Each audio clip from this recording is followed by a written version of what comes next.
Well, it's January in 2024, and that's always a time where you start to think about the whole new year and your aspirational goals and your resolutions. And for us as a ministry, we gathered our team together. We had people from around the world call in and share their thoughts with us. We had our board here, and we rallied around this year Galatians chapter 6, verse 9, that says, "Let us not grow weary in doing good. For in due season we will reap if we do not give up." And we want to just keep pushing that rock up the hill and bringing the gospel of life to the neediest places around the world, which means we have to think about our strategic plans and what we're going to be doing in the coming year. And this year we have another project that we're about to tackle. It's a pretty big project. I just wanted to share it with you. For the last number of years, every time we say something or do something in our 4 questions document, we had to do it in 23 different languages. Our 4 questions document, here's the copy of it in English. And of course, it's only 10 pages long, but it's the foundation of motivating and training people to know God's will in rescuing the innocent and doing it in a life-changing way. So this has now been translated into 23 different languages. Here's the copy of the 4 questions in Hindi, which we use in parts of India. And then also in India, we use the 4 questions are translated into Bengali. And of course, if you ever visit our website, you'll notice that we have this in Romanian, we have it in Russian, we have it in Spanish, we have it in Vietnamese, we have it in 23 different languages. So every time we make an improvement to this document, we got to figure out how to do it in all the other languages. And that becomes a great challenge because how we say things in English is not how you say things in other languages. For example, I used to say to my kids all the time, "Shake a leg." Obviously that means hurry up, hurry on, let's move on, let's get going, we're late, or whatever we're trying to communicate. Well, you can't say shake a leg in Vietnamese and have it make any sense whatsoever. Same is true in most other languages.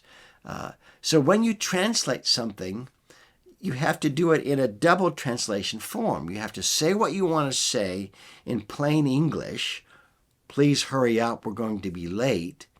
And then you have to figure out how would you actually say that in another language. So there's a first translation of what you want to say, and then there's more of the second translation in which you express it the way the people in that part of the world would actually say it. Because even in English, you're not going to really say to your children, "Please let's hurry up, we're going to be late." You're probably going to say something more colloquial like "giddy up" or "let's move on" here. So that's the challenge for us with our 4 questions. You might, if you're new to this podcast, you might not even know what the 4 questions are, but they are the foundation of everything that we're trying to do to mobilize God's people all over the world to rescue the innocent and do it in a life-changing way. The 4 questions are simply, what does the Bible say about human life, including life in the womb? This allows us to clarify the value, the intrinsic, the exceptional, the equal, and the eternal value of human life, and why we even bother to rescue the weak and the needy. Number 2, what does the Bible say about the shedding of innocent blood?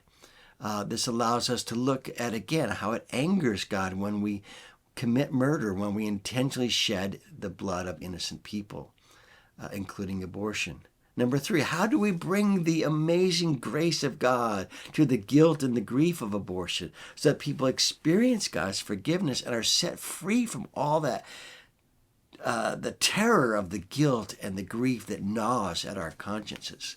We want people to be excited about serving the cause of Christ. So we bring question 3 to that, to their conscience. And number 4, what does God call us to do to stop the shedding of innocent blood?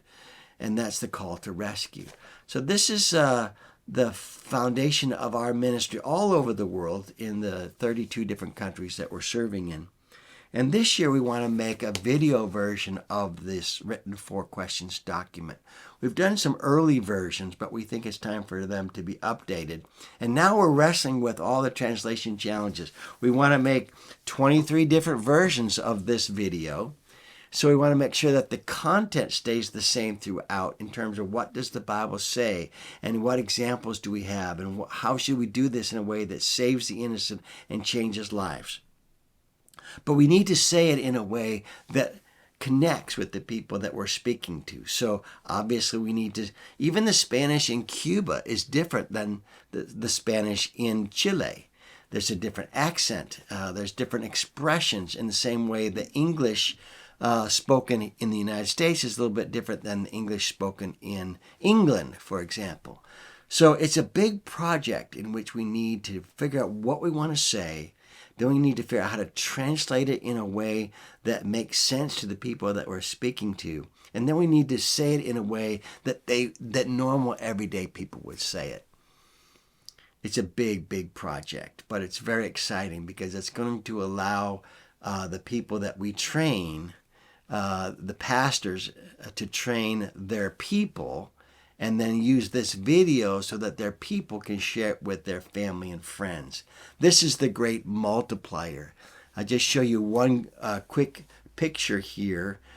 This is a small meeting of pastors who are planning out how to train 184,657 people in the following month in these 4 questions through their churches. Pastors teaching other pastors who then teach their people who then receive this video in order to share it with their family and friends. And you can take a small group of people at the beginning, end up a month later with a large group of people ready to stand for life, help mothers who are in a pregnancy-related crisis, bring good news to the guilty, and actually create a movement within that country. We want to do that more and more all over the world. We don't want to give up out on it. We love your support, your prayers, and we'll show you some of these new video clips as we produce them in the coming year. Thank you very much.